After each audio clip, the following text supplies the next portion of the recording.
Hello दोस्तों, स्वागत है आप सभी को स्वर्णा ऑनलाइन क्लासेस में। तो आज से क्लास 10th का बायोलॉजी स्टार्ट होने जा रहा है, तो आप लोग अच्छे से देखें एवं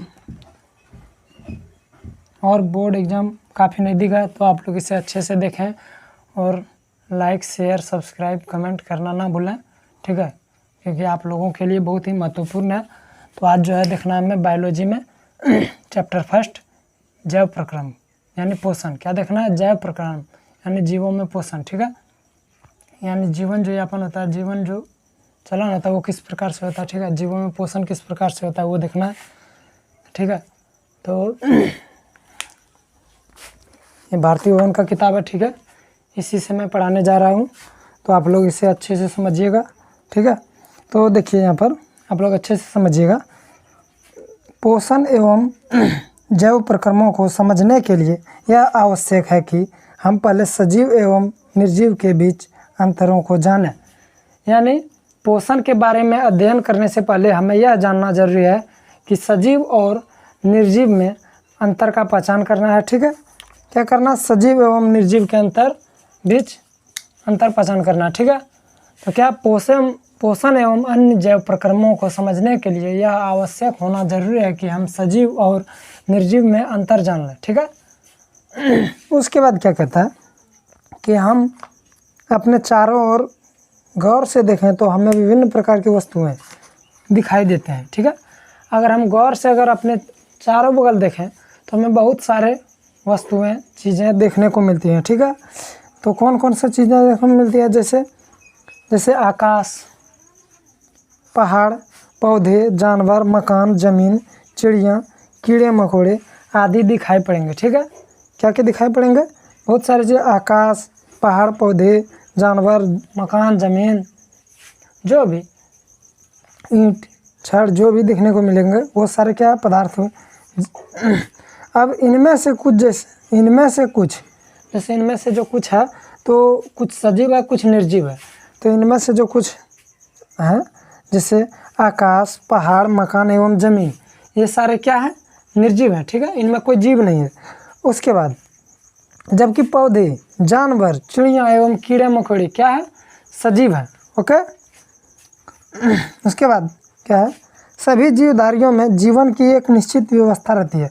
मतलब जितने भी सजीव हैं या जीव हैं उनमें जो जीवन जीने की समय है वो एक निश्चित है, यानी उसका जीवन उतने वर्ष, उतने समय, उतने दिन, उतने महीनों के लिए ही निश्चित है, ठीक है।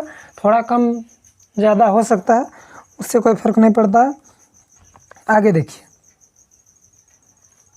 जिससे जीवन संबंधी विभिन्न कार्यों का संपादन करता है।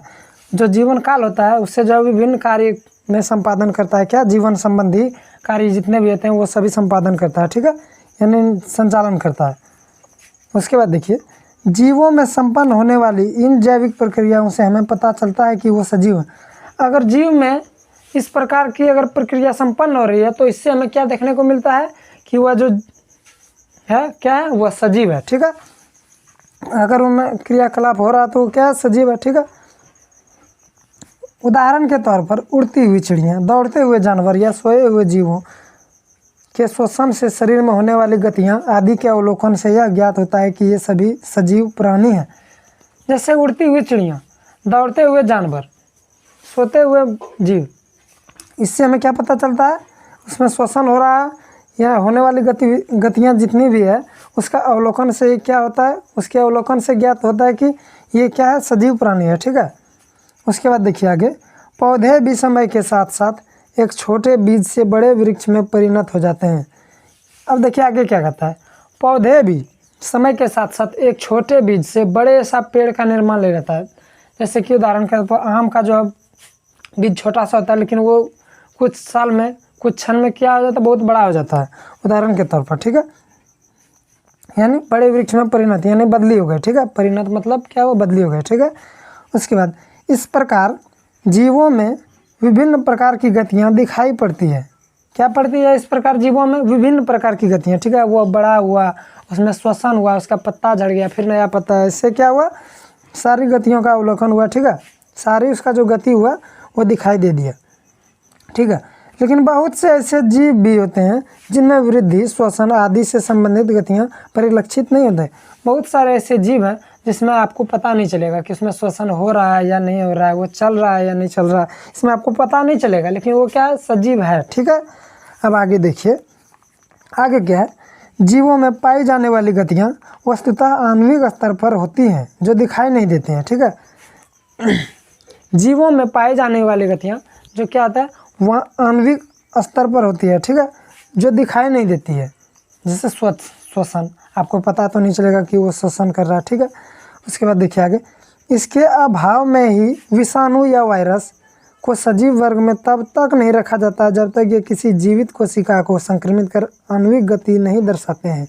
देखिए यह क्या कर रहा है कि इसी के अभाव में जो गतियाँ वस्तुतः आणविक स्तर पर होती हैं जो दिखाई नहीं देती हैं, इसमें कहा जा रहा है कि इसके अभाव में ही विषाणु या वायरस, ठीक है, क्या कह रहा है, बैक्टीरिया और वायरस, ठीक है, को सजीव वर्ग में तब तक नहीं रखा जाता है, उसको तब तक सजीव वर्ग में नहीं रखा जाता है जब तक ये किसी जीवित कोशिका को, जब तक क्या करेगा, ये जीवित कोशिका को संक्रमित कर आणविक गति नहीं दर्शाते हैं।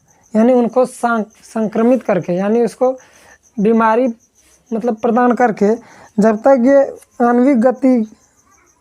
आणविक गति नहीं दर्शाते हैं, तब तक क्या होता है, इनको तब तक जो है क्या कहते हैं, सजीव वर्ग में नहीं रखा जाता। ठीक है, उसके बाद जीवन के संचालन में आणविक गति की आवश्यकता होती है। क्या होती है, जीवन का जो संचालन होता है उसमें आणविक गति की बहुत ही आवश्यकता होती है। ठीक है, आगे देखिए, आप जानते हैं कि जीवों का शरीर कोशिकाओं का बना होता है। आपको पता है कि जीवों का जो शरीर बना होता है वो किससे बना होता है, कोशिकाओं से बना होता है। ठीक है, एवं इसके जीव द्रव्य में विभिन्न प्रकार के अणु पाए जाते हैं, और इसमें जो प्रोटोप्लाज्म यानी जीव द्रव्य होते हैं वो बहुत प्रकार के अणुओं से मिलकर बने होते हैं। ठीक है, विभिन्न प्रकार के, अनेकों प्रकार के अणुओं से मिलकर बने होते हैं। आगे देखिए, सजीव और निर्जीव पदार्थों में सबसे बड़ा अंतर है वह अणुओं का विन्यास एवं संयोजन या व्यवस्था। ठीक है, वह क्या करेगा, सजीव और निर्जीव पदार्थों में सबसे बड़ा अंतर ये होगा कि अणुओं का विन्यास एवं संयोजन का व्यवस्था होगा उसमें। ठीक है, उसके बाद देखिए मेन पॉइंट, जीवित पदार्थों में अणुओं का विशेष प्रकार से संयोजन होता है। ठीक है, जीवित पदार्थों में अणुओं का विशेष प्रकार से संयोजन होता है। ठीक है, जिसके फलस्वरूप जीवों का निर्माण संभव होता है, उसी के थ्रू क्या होता है, जीवन संभव हो जाना संभव है। ठीक है, उसके बाद देखिए, न्यूक्लियर प्रोटीन अणुओं के साथ अन्य तत्व के अणु विशेष रूप में संयोजित होकर प्रोटोप्लाज्म का निर्माण करते हैं। यानी क्या है, न्यूक्लियर प्रोटीन अणुओं के साथ एवं अन्य तत्वों के साथ विशेष रूप में संयोजित होकर क्या करेगा, प्रोटोप्लाज्म यानी जीव द्रव्य का निर्माण करेगा। ठीक है, इसके बाद आगे देखिए, जो जीवन के मूलाधार हैं, प्रोटोप्लाज्म क्या है, जीवन के मूलाधार हैं। इसको आप लोग मेन पॉइंट में लिखिएगा नोट करके। ठीक है, कि प्रोटोप्लाज्म यानी जीव द्रव्य जो है जीवन के मूल आधार है। ठीक है, उसके बाद जीव द्रव्य में सजीवों के सारे गुण विद्यमान रहते हैं। यानी सजीव में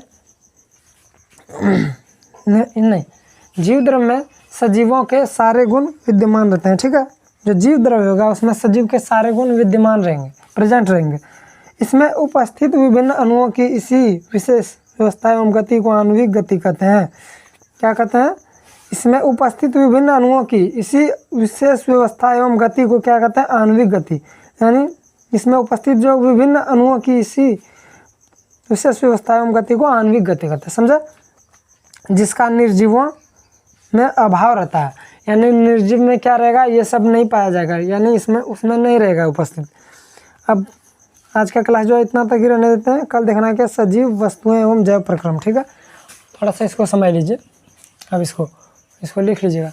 पोषण एवं अन्य जैव प्रक्रमों को समझने के लिए आवश्यक होना जरूरी है कि हम सजीव और निर्जीव में अंतर जान लें। ठीक है, पहले सजीव और निर्जीव में अंतर जानना है, उसके बाद क्या करना है, पोषण के बारे में अध्ययन करना है। ठीक है, उसके बाद सभी जीवधारियों में जीवन की एक निश्चित व्यवस्था रहती है, निश्चित ठीक है।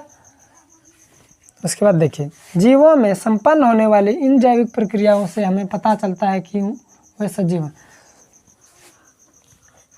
जीवों में जितनी भी जैविक प्रक्रियाएं संपन्न होगी उससे हमें पता चलेगा वो सजीव है, ठीक है।